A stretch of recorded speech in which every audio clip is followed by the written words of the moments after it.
শীতের রাতে পিঠা কার না খেতে ভালো লাগে। তো আসসালামু আলাইকুম, কেমন আছেন? আলহামদুলিল্লাহ ভালো আছি। আজ আমি চলে এসেছি আমার বাবা বাড়িতে। তো আজ একদম সন্ধ্যাবেলায় চলে এসেছি।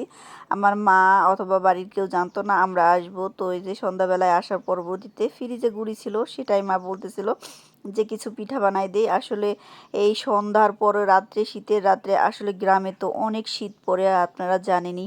এর কারণে মাকে বলতেছিলাম যে ঘরেই বানাও, আর আমি হাতে হাতে কাজ করে দিই। আমার এক ছোট বোন আছে, ও কাজ করছে। তো বলতেছিল ঠিক আছে তাহলে বানাও।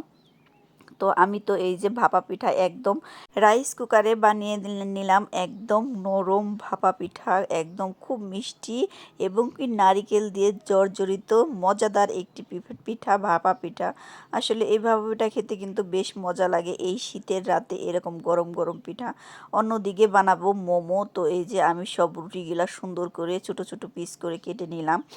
আর অন্যদিকে এই যে এটা হচ্ছে মাংস, তারপর পেঁয়াজ, টমেটো, সব কিছু এভরিথিং অনেক মশলা দিয়ে মাখানো হয়েছে। আমি তখন ভাপা পিঠাটা তৈরি করছি, এর কারণে ভিডিওটা করা হয় নাই। যাই, আমার কাছে তো একটু আনইজি ফিল হচ্ছে, কারণ আমি আগে কখনোই এইরকম মোমো নিজের হাতে বানিয়ে খাইনি। আর এই মোমোটা তৈরি করতে এই যে এইগুলা কিন্তু একদম সেদ্ধ করা হয়নি, একদম কাঁচা মাংস, পেঁয়াজ মরিচ সব কিছুই যখন মাখানো হয়েছে, এইগুলা একদম কাঁচা। আমি ভাবতেছিলাম কীরকম হবে খাইতে। যাই হোক, আমার তো একদম আনইজি ফিল হচ্ছে।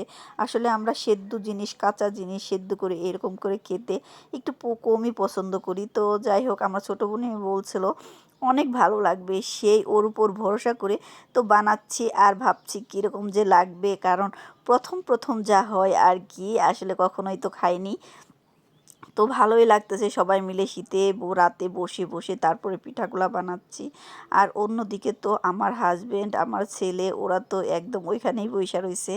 তো আসলে সব ভাইদেরই বলবো, আপনারা যদি শ্বশুর বাড়ি যান তাহলে শাশুড়ি বাচ্চা থাকতেই যাবেন, কারণ শাশুড়ি বাচ্চা থাকতে হলে রাত আর সন্ধ্যা আর দিন নেই।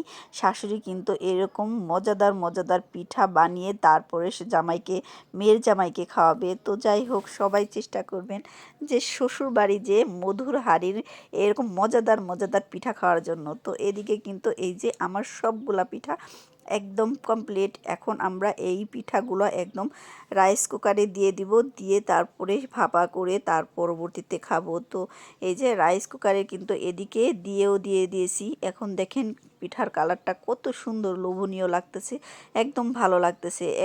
পিঠা তো অনেকগুলা কিছু দিয়েছি আর কিছু রেখে দিয়েছি। তো এই যে সেই পিঠাটা একদম নামিয়ে নিলাম, এবং কি সবাই একটু টেস্ট করতে এসে ব্যস্ত হয়ে গেছি। আমরা নামিয়ে নিচ্ছি, আর ওদিকে তো এই যে আমার হাজব্যান্ড খাচ্ছে, বলতেছিলাম কেমন হয়েছে, তো ও বললো অনেক ভালো হয়েছে।